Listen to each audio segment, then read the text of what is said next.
Padre João, meu irmão no sacerdócio de Jesus.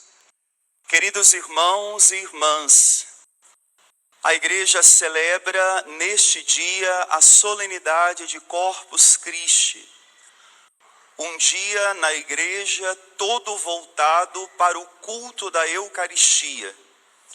Nós sabemos que tradicionalmente às quintas-feiras, toda quinta-feira, é o dia eucarístico da Igreja.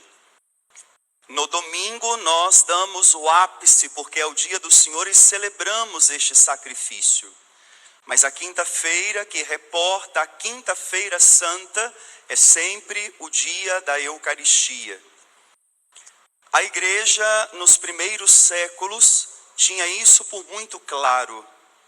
Nada tirava dos cristãos a decisão, a convicção de celebrar a Eucaristia. Muitos morreram, foram assassinados por causa de participarem da Eucaristia aos domingos. Porque nos primeiros séculos, vocês sabem, até o século III para o século IV, era proibido celebrar publicamente. Os cristãos, então, se encontravam ou dentro de casa, escondido, ou então eles iam para as catacumbas, para os sepulcros, porque o judeu era supersticioso e lá ele não mexia. Por isso, se vocês olharem bem, todo o altar da igreja, onde nós presidimos a Eucaristia, a recomendação é que seja sempre um altar de pedra.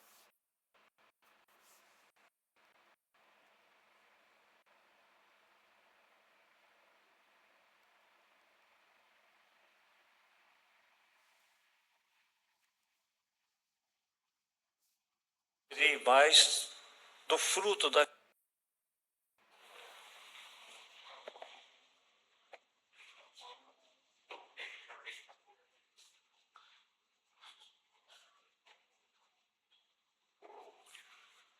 Padre João, meu irmão no sacerdócio de Jesus. Queridos irmãos e irmãs, a Igreja celebra neste dia a solenidade de Corpus Christi, um dia na Igreja todo voltado para o culto da Eucaristia. Nós sabemos que tradicionalmente às quintas-feiras, toda quinta-feira, é o dia eucarístico da Igreja. No domingo nós damos o ápice, porque é o dia do Senhor e celebramos este sacrifício. Mas a quinta-feira, que reporta a Quinta-feira Santa, é sempre o dia da Eucaristia. A Igreja, nos primeiros séculos, tinha isso por muito claro. Nada tirava dos cristãos a decisão, a convicção de celebrar a Eucaristia. Muitos morreram, foram assassinados por causa de participarem da Eucaristia aos domingos. Porque nos primeiros séculos, vocês sabem, até o século III para o século IV, era proibido celebrar publicamente. Os cristãos, então, se encontravam ou dentro de casa, escondido, ou então eles iam para as catacumbas, para os sepulcros, porque o judeu era supersticioso e lá ele não mexia. Por isso, se vocês olharem bem, todo o altar da igreja, onde nós presidimos a Eucaristia, a recomendação é que seja sempre um altar de pedra. E ele tem este formato, não é um formato de uma mesa qualquer. O formato dele, se você olhar, é um formato de um sepulcro.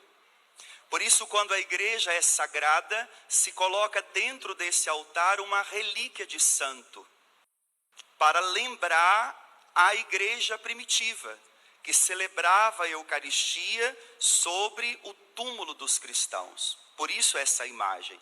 E ele deve ser sempre fixo, nunca móvel. Claro que exceções e necessidades, o bispo concede esse favor, mas o ordinário é que seja de pedra, fixo, sagrado, com a relíquia de um santo, porque nos reporta aquilo que era a igreja primitiva. Porém, tempos depois, com Constantino, o Edito de Milão, o cristianismo, ou melhor até, o cristianismo, mas era verdade, o catolicismo, se tornou a religião oficial do império. E aí a igreja deu um grande avanço cultural, histórico, artístico, mas não era assim a igreja primitiva. E eu dizia que muitos cristãos convencidos disso, da Eucaristia, eram levados diante dos imperadores e questionado: o que você está fazendo nesse domingo? Porque, lembremos, o domingo só se tornou um dia do culto depois de Constantino. Domingo era um dia comum de trabalhar. Até hoje, quando você vai no território judaico, o dia santo é sábado. O domingo é um dia comum. Quando a gente vai em Jerusalém, na Terra Santa, a gente estranha isso. Primeira sexta-feira, que está tomado de muçulmano, já é um dia que quase para, de tanto muçulmano que tem, porque sexta-feira é o dia sagrado do muçulmano. Chega no sábado, o dia sagrado do judeu. No domingo, o dia sagrado dos cristãos. Lá o final de semana é prolongado. Só não é porque a religião é bem definida. Se você é muçulmano, você não se mistura com o judeu, muito menos com o católico. E vice-versa. Agora nós é aberto a todo mundo. Nós é uma beleza. Então não se tinha essa ideia clara do domingo. Então eles tinham que acordar mais cedo para poder celebrar a Eucaristia e trabalhar, e quando voltava do trabalho, então, se não foi cedo, tinha que fazer isso à noite, às escondidas. Hoje nós temos missa o domingo inteiro e o povo ainda não consegue ir na missa. Mas outro dia eu falo disso, hoje eu não vou falar não, porque hoje eu estou bonzinho. Com o passar do tempo, foi se distanciando isso, porque isso é nosso do ser humano. Quando as coisas são mais difíceis, quando exige sacrifício, a gente tende a valorizar mais. Quando o negócio fica bom, acessível, a gente, depois eu vou. Outro dia eu vou. Depois eu assisto no YouTube. Faz mal não consigo, eu vejo depois. Quando começou a facilitar tudo isso, foi se distanciando. Até que chega um tempo da igreja, já na Idade Média praticamente, Deus dá, através de Jesus, uma visão particular a uma mulher, uma religiosa, Juliana. E ela tem um sonho com a lua grande, mas essa lua está manchada, com uma mancha escura, preta. E ela começa a perguntar para Jesus o que significa isso. E Jesus fala para ela: essa mancha, essa lua é a imagem da igreja, mas essa mancha é porque a igreja não tem mais um dia que ela se dedica ao culto à Eucaristia. E essa santa ouve isso, guarda isso com ela, porque ela fala: quem é que vai acreditar em mim? Eu. E começa a falar para Jesus: muito obrigado, Senhor, ter falado isso para mim, mas não sei o que eu faço com isso.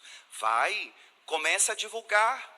Começa a falar, e ela guarda isso por 20 anos. Até que um dia ela toma coragem e conta para o confessor dela, Padre Jackson.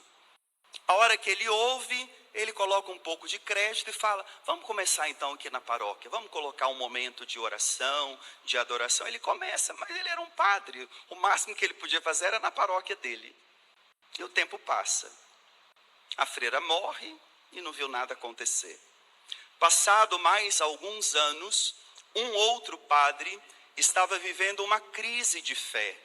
E nessa época da igreja era muito comum que as pessoas, quando passavam uma dificuldade espiritual, elas peregrinavam até Roma, nos túmulos de São Pedro e São Paulo, para pedir a graça da fé. E esse padre decide fazer isso, Padre Pedro de Praga. Ele sai e começa a tomar uma via, porque era muito comum isso naquela época, as grandes vias que conduziam até Roma. Por isso se tem aquela piada, aquele dito, não piada, né? Todos os caminhos levam a Roma, por causa disso, dessa época da Idade Média. Então, tanto que existia uma via que ligava a própria Espanha até Roma. Então ele pega uma via dessa e vai em direção a Roma. Num determinado momento do caminho, ele resolve fazer uma parada numa cidade que ele tinha escutado falar que lá tinha uma mártire. E ele para descansar e para rezar. nesse túmulo dessa mártir. Essa mártir chama-se Santa Cristina, no nosso jeito de falar, no italiano Cristina. Isso lá numa cidade chamada Bolsena, no caminho vindo de Praga para Roma. Ele para nessa cidade. E o que acontece? Nessa cidade tinha essa mártire, que era uma menina, uma jovenzinha, que tinha decidido pela fé. Mas nesse período que ela se decide pela fé, era proibido se dizer católica. E o pai dela fazia parte do alto império, alto governo do Império Romano. E ele não podia deixar que o cristianismo se propagasse na sua região. E ele descobre que a filha dele se torna cristã. E ele fica entre a cruz e a espada, mas ele pensa no poder dele. Eu não posso deixar isso acontecer. Em Bolsena tem um grande lago que existe até hoje. Quando a gente vai em Bolsena, quando a gente está entrando na cidade de Bolsena, a primeira coisa que a gente vê é esse lago. E o pai tem uma ideia. Eu vou jogá-la nesse lago e ela vai morrer. Então ele manda buscar uma grande pedra, amarra a filha nessa pedra e manda jogar essa pedra no lago para matar a sua filha. Milagrosamente, o que acontece? Essa pedra não afunda. Essa pedra fica boiando no lago. Ela começa a se mexer, pega apoio e sobe em cima da pedra e diz: estou aqui. O pai leva um susto tão grande, numa linguagem mais vulgar, né? Tem um piripaque na beira do lago e morre, ao ver o que tinha acontecido.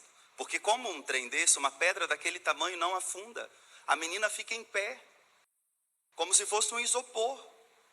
Ele não consegue entender aquilo e morre. O irmão, vendo a cena, é levantado no poder e assume o lugar do pai, do irmão, do pai de Cristina.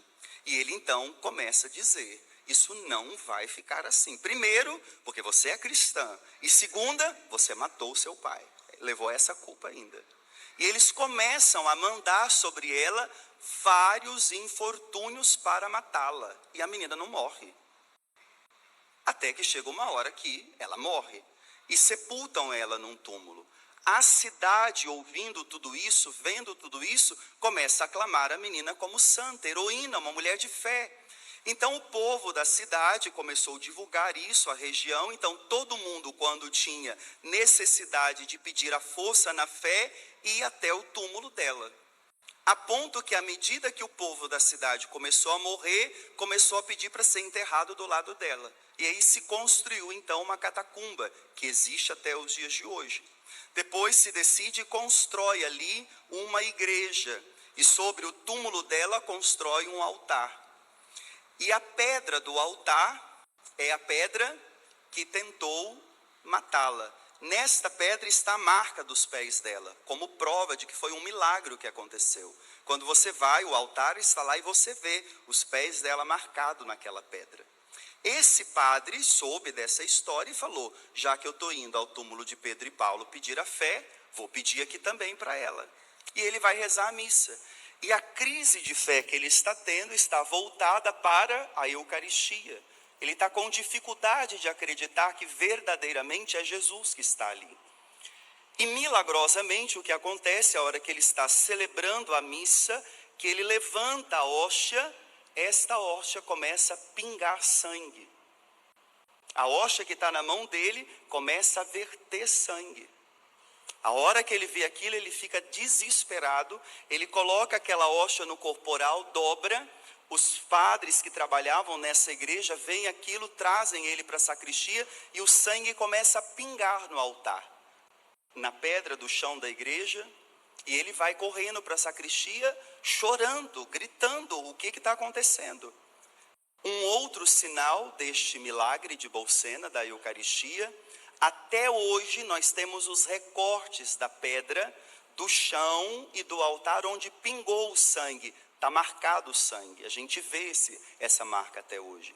Essas pedras estão ainda nessa igreja em Bolsena. Os padres que trabalhavam naquela igreja, quando viram isso, disseram a ele: isso é um milagre. O que vamos fazer? Nesse período, o Papa, que era o Papa Urbano IV, está fazendo uma temporada numa cidade do lado de Bolsena, chamada Orvieto. Então o padre vai até o Papa e diz para ele o que tinha acontecido. O Papa ouve aquilo, não entende muito bem, manda chamar 2 teólogos, uma comissão, para irem até Bolsena e ver o que tinha acontecido. Quem eram esses 2 teólogos? Santo Tomás e São Boaventura. Eles vão até lá e verificam que, de fato, um milagre tinha acontecido. Então, decidem pegar este corporal que está com o sangue e levar para o Papa em Orvieto. Só que o Papa fica tão afoito com aquilo que ele não aguenta esperar. Só que imagina, gente, essas coisas começaram a espalhar nas redondezas. Quando souberam que São Boaventura, que era Frei Boaventura, e o Frei Tomás de Aquino iriam levar esse corporal para o Papa, o povo começou a ir atrás. O povo começou a seguir, cantando, rezando, milagre, milagre, milagre. O Papa, angustiado com aquilo, não aguenta ficar esperando. Ele desce de Orvieto, Orvieto é uma cidade que está bem no alto, e vai ao encontro, e se une a esse povo. O Papa começa a puxar a fila e o povo vindo. Daí se deu a primeira procissão de Corpus Christi. Agora, por que o Papa fica assim? Quando ele ouve esse padre contando esse milagre, ele fica angustiado, tanto que ele manda chamar os teólogos e irem verificar e trazer para ele. Ele não aguenta esperar. Ele desce Orvieto e vai ao encontro deles para Bolsena. Por que ele faz isso? Porque já há muitos anos, Deus estava cutucando, nosso jeito de dizer, né? Mexendo com esse Papa sobre essa história da Eucaristia. Porque o Papa Urbano IV, ninguém menos do que, quem era ele? O padre Jackson, que a freira tinha falado para ele. Padre foi feito bispo, cardeal, e cardeal feito papa. Quando ele ouviu isso do padre, o que ele entendeu? O que Deus tinha falado para a freira, ele está comprovando para mim que é verdade. Depois disso, ele faz uma bula instituindo que a quinta-feira, após a festa da Santíssima Trindade, no mundo inteiro se deveria celebrar uma procissão com o corpo de Cristo. E para honrar esta memória, na cidade de Orvieto, todos os dias se celebra Corpus Christi, todos os dias. Você pode ir lá de segunda a segunda, a liturgia da missa é sempre Corpus Christi. Claro, né, gente, salvo exceção, quando é Semana Santa, essas coisas a gente não pode mudar. Mas os dias feriais comuns, todos os dias se celebra Corpus Christi. Das 8 da manhã, pelo menos era esse horário quando eu morava lá na Itália, das 8 da manhã até as 3 horas da tarde, todos os dias fica uma equipe do lado de fora da igreja confeccionando tapetes de Corpus Christi. É a coisa mais linda do mundo. Desta devoção, dessa freira, dessa visão particular, Deus começou a trabalhar o coração desse padre, que quando ele ouviu, ele falou para a freira, olha, o que eu posso fazer, vamos fazer na nossa paróquia. Só que Deus coloca esse homem no mais alto lugar da igreja, humanamente falando. E a hora que ele ouve isso, que ele enxerga isso, ele não tem dúvida. Deus quer isso para a igreja.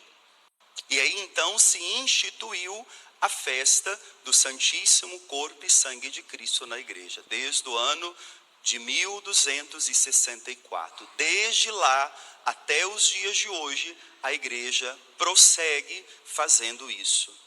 Os tapetes é um gesto, uma homenagem, um símbolo de amor que nós oferecemos a Jesus, para que ele passe. Colocamos ali o nosso tempo, nossa dedicação, nosso amor. Teve gente que desde ontem na madrugada está acordado, porque ficou lá na ola preparando as coisas, uma equipe grande. Hoje de manhã era bonito ver as famílias, os grupos pastorais, todo mundo feliz, mesmo quem nem entendia nada, que estava caminhando, andando, parava, achava bonito, tirava foto. Só que a questão não é o tapete em si, é o amor a Jesus. Isso é o mais importante. Daqui a pouco nós passaremos por lá. Vocês verão, somente o padre vai passar sobre os tapetes com Jesus. O povo todo vai ficar na lateral. Para expressar isso, é exclusivamente para Jesus. É o nosso amor a Ele. Aquele trabalho, aquela dedicação é o nosso jeito simples, pobre, de falar: Jesus, eu amo o Senhor. Eu quero que o Senhor, como passar nesse tapete que eu coloquei as minhas mãos, o meu tempo, que o Senhor passe na minha vida. Eu quero que esse tapete diga para o Senhor como o Senhor é importante na minha vida. Imagina o que vai acontecer, gente. Jesus vai sair do altar e vai andar por essas ruas. Esse é o nosso Deus, que vai sempre ao encontro do seu povo. Nosso gesto de carinho a tanto amor é dizer: nós te amamos. É isso que significa o trabalho que vocês fizeram. Não é uma questão apenas tradição. Porque se fizer tudo isso e não tiver amor verdadeiro a Jesus, não serve. Agora, esses gestos é para isso.